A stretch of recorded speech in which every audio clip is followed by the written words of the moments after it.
होलिका दहन 2026 कब है? 2 मार्च या 3 मार्च? सही डेट और शुभ मुहूर्त सावधान। अगर आप सोच रहे हैं कि होली तो बस रंगों का त्योहार है और होलिका दहन केवल लकड़ियां जलाने की रस्म, तो आप बहुत बड़ी गलतफहमी में हैं। साल 2026 का होलिका दहन कोई साधारण घटना नहीं है।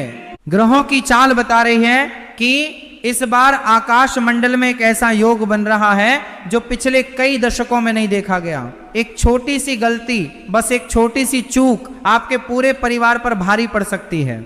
क्या होगा अगर आप भद्रा काल के उस जहरीले समय में पूजा कर बैठें जब नकारात्मक शक्तियां अपने चरम पर होती हैं? क्या होलिका दहन 2 मार्च को करना चाहिए या 3 मार्च को?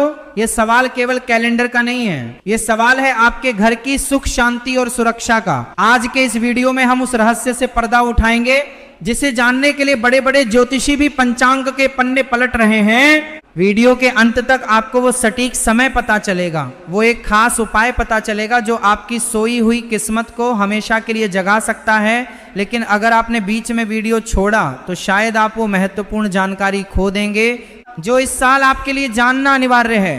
तो चलिए समय के चक्र को पीछे ले चलते हैं और समझते हैं कि आखिर 2026 में ऐसा क्या खास होने वाला है। मित्रों, होलिका दहन की रात को कालरात्रि भी कहा जाता है। ये वो रात है जब तांत्रिक और अघोरी अपनी सिद्धियों को जागृत करते हैं। वातावरण में ऊर्जा का प्रवाह इतना तीव्र होता है कि एक साधारण मनुष्य उसे महसूस तक कर सकता है। लेकिन सबसे बड़ा प्रश्न जो इस वर्ष 2026 में सभी के मन में उठ रहा है वो है तारीख का असमंजस। फाल्गुन मास की पूर्णिमा तिथि कब शुरू हो रही है और कब खत्म हो रही है? इसी गणित में छिपा है आपकी पूजा की सफलता का राज। शास्त्र कहते हैं कि भद्रा काल में किया गया होलिका दहन कुल का नाश कर सकता है। यह शब्द सुनकर शायद आपको डर लगे, लेकिन सत्य यही है।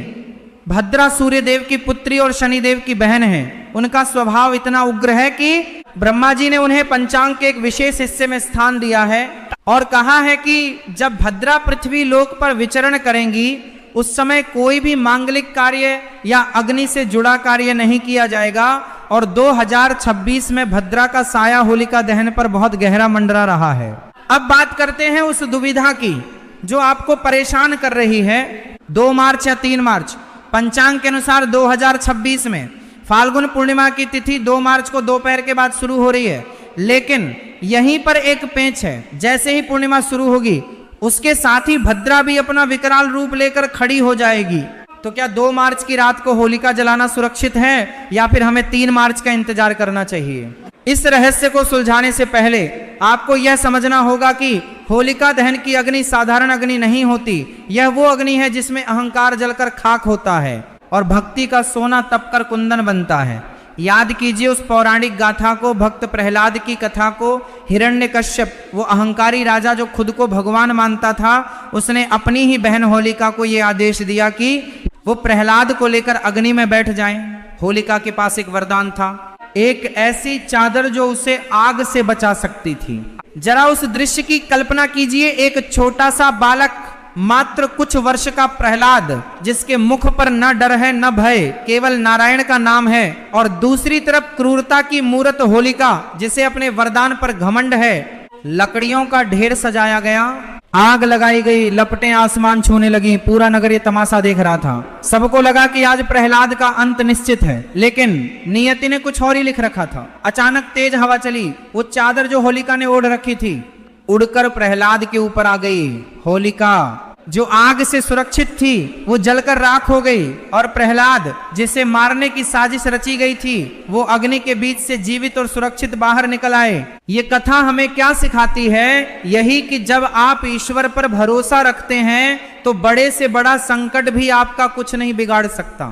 लेकिन शास्त्रों में नियमों का पालन भी ईश्वर की भक्ति का ही एक रूप है, इसलिए हमें सही समय और सही मुहूर्त का पालन करना ही होगा। अब वापस आते हैं 2026 के गणित पर। 2 मार्च 2026 को पूर्णिमा तो है, लेकिन भद्रा का साया पूरी रात तक खिंच रहा है। ज्योतिष शास्त्र स्पष्ट कहता है कि भद्रा मुख में होलिका दहन सर्वथा वर्जित है। अगर भद्रा पूंछ में हो तो विशेष परिस्थितियों में दहन किया जा सकता है, लेकिन 2026 के ग्रहों की स्थिति बता रही है कि 2 मार्च की शाम को भद्रा का प्रभाव पृथ्वी पर रहेगा। ऐसे में जो लोग हड़बड़ी में बिना सोचे समझे 2 मार्च की शाम को ही होलिका दहन कर देंगे, वो अनजाने में नकारात्मक ऊर्जा को अपने घर आमंत्रित कर सकते हैं। तो क्या सही तारीख 3 मार्च है? ध्यान से सुनिए, 3 मार्च 2026 को पूर्णिमा तिथि प्रदोष काल तक रहेगी या नहीं, यह देखना सबसे महत्वपूर्ण है। धर्म सिंधु और निर्णय सिंधु जैसे प्राचीन ग्रंथों में लिखा है कि होलिका दहन के लिए पूर्णिमा तिथि का होना और भद्रा का न होना दोनों शर्तें पूरी होनी चाहिए। साथ ही समय प्रदोष काल का होना चाहिए, यानी सूर्यास्त के ठीक बाद का समय। इस साल 2026 में स्थिति ये बन रही है कि 3 मार्च की शाम को पूर्णिमा तिथि समाप्त हो रही होगी, लेकिन प्रदोष काल में पूर्णिमा का स्पर्श मिलेगा। और सबसे अच्छी बात यह है कि 3 मार्च की शाम को भद्रा का कोई डर नहीं होगा, भद्रा पाताल लोक में जा चुकी होगी। इसका अर्थ यह हुआ कि सुरक्षा की दृष्टि से और शुभता की दृष्टि से 3 मार्च 2026 की शाम होलिका दहन के लिए सबसे उपयुक्त और श्रेष्ठ मानी जा रही है। लेकिन रुकिए, बात यहीं खत्म नहीं होती। मैंने वीडियो की शुरुआत में आपसे एक गुप्त उपाय की बात की थी, एक ऐसा उपाय जो होलिका की राख से जुड़ा है। लेकिन उस उपाय को जानने से पहले आपको पूजा की सही विधि जाननी होगी। बहुत से लोग बाजार से कुछ भी लकड़ी खरीद लाते हैं और जला देते हैं, ये बहुत बड़ी गलती है। होलिका दहन में कभी भी पीपल, बरगद, शमी या आंवला जैसे पवित्र पेड़ों की लकड़ी नहीं जलानी चाहिए, इससे पितृदोष लगता है। आपको गूलर की लकड़ी, अरंड की लकड़ी या फिर गाय के गोबर से बने उपलों का ही प्रयोग करना चाहिए। गाय के गोबर के उपले सबसे शुद्ध माने जाते हैं, क्योंकि इनमें वातावरण को शुद्ध करने की क्षमता होती है। जब आप होलिका पूजन के लिए जाएं तो अपनी थाली में कुछ विशेष चीजें जरूर रखें। कच्चा सूत, हल्दी की गांठ, बतासे और सबसे जरूरी एक नारियल। जब आप होलिका की परिक्रमा करें तो उस कच्चे सूत को होलिका के चारों ओर लपेटते जाएं। ये सूत आपके जीवन की उन समस्याओं का प्रतीक है जो आपको जकड़े हुए हैं। जैसे जैसे ये सूत जलता है वैसे वैसे आपकी परेशानियां भी जलकर राख हो जाती हैं। परिक्रमा कितनी करनी है ये भी एक रहस्य है। आमतौर पर लोग 3 या 7 परिक्रमा करते हैं, लेकिन अगर आपके घर में कोई लंबे समय से बीमार है या कर्ज का बोझ बहुत ज्यादा है तो इस बार 2026 में आप विषम संख्या में नहीं बल्कि 8 परिक्रमा लगाएं, क्योंकि 2026 का कुल योग 10 होता है और अंक ज्योतिष में इसका विशेष महत्व है। लेकिन एक बात का विशेष ध्यान रखें, परिक्रमा करते समय अपने इष्ट देव का ध्यान कतई न छोड़ें। अब मैं आपको वो बात बताने जा रहा हूं जिसका जिक्र मैंने वीडियो के शुरू में किया था। एक ऐसी गलती जो 90% लोग करते हैं, वो गलती है होलिका दहन के बाद तुरंत घर वापस आ जाना और पीछे मुड़कर देखना। जी हाँ, ये सुनने में अजीब लग सकता है, लेकिन तंत्र शास्त्र कहता है कि जब होलिका जल रही होती है तो उसमें से बहुत सारी नकारात्मक ऊर्जाएं बाहर निकलती हैं और विलीन होती हैं। उस समय कई अदृश्य शक्तियां वहां सक्रिय होती हैं।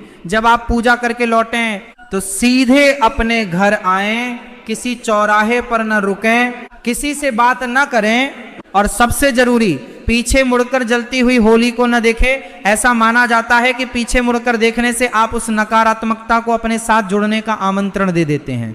आइए अब थोड़ा विस्तार से समझते हैं कि 3 मार्च 2026 को शुभ मुहूर्त क्या होगा।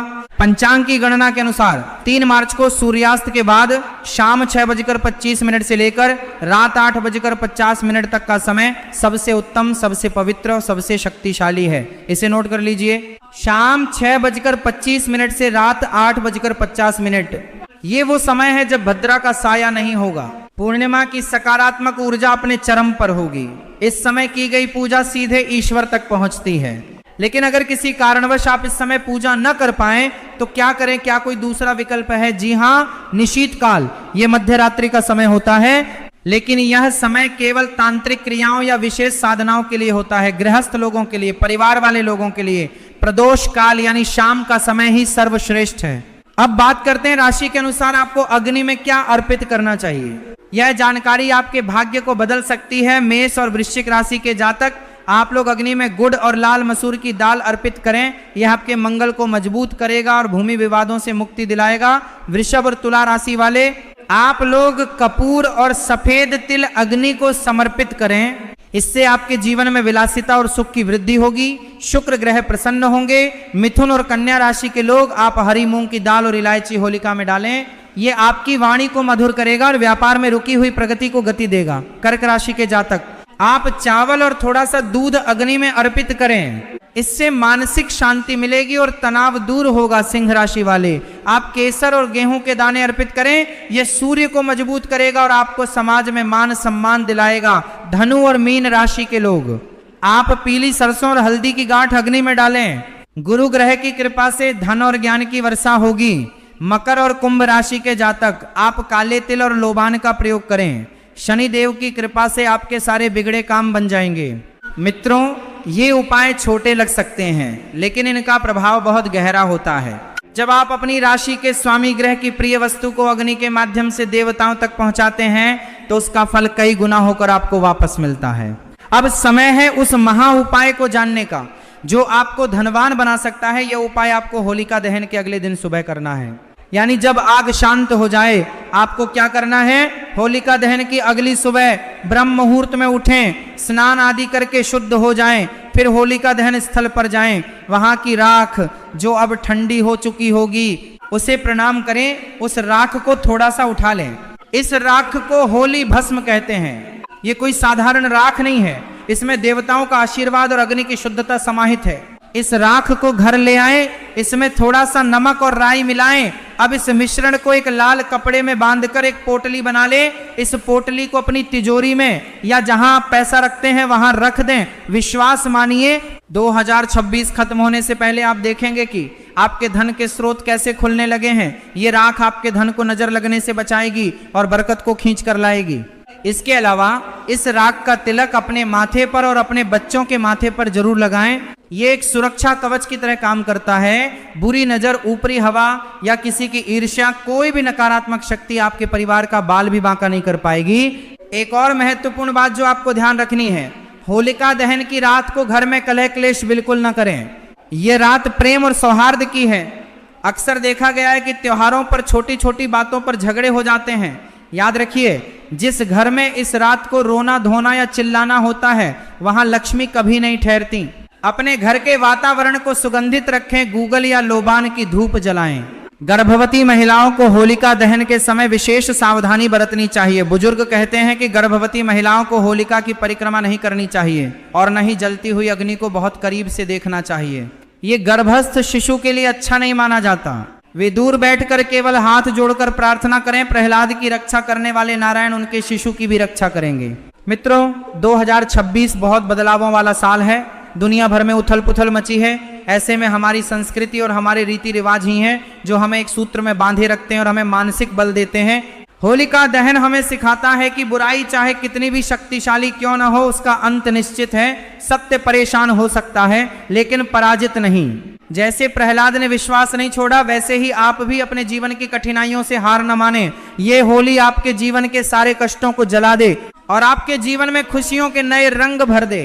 तो निर्णय स्पष्ट है, 2026 में होलिका दहन का पर्व 3 मार्च को मनाना ही शास्त्र सम्मत और कल्याणकारी है। 2 मार्च के भ्रम में न रहें, भद्रा के साए से बचें और शुभ मुहूर्त में ही पूजा करें। अपने रिश्तेदारों और मित्रों को भी ये जानकारी दें ताकि वो भी किसी गलती का शिकार न हो। धर्म का प्रचार करना भी एक पुण्य का काम है। होलिका दहन की अग्नि आपके अंदर के क्रोध, लोभ और मोह को जला दे और जब आप अगली सुबह उठें तो एक नई ऊर्जा, एक नए उत्साह के साथ अपने जीवन की नई शुरुआत करें। याद रखें, 3 मार्च 2026 शाम 6:25 से तैयारी अभी से शुरू कर दीजिए। अंत में मैं बस इतना ही कहूंगा कि ईश्वर उन्हीं की मदद करता है जो सही राह पर चलते हैं। धर्म के रास्ते पर चलें, नियमों का पालन करें और फिर देखें चमत्कार। ओम नमो भगवते वासुदेवाय। भक्त प्रहलाद की जय। आप सभी का जीवन मंगलमय हो। शुभ होली।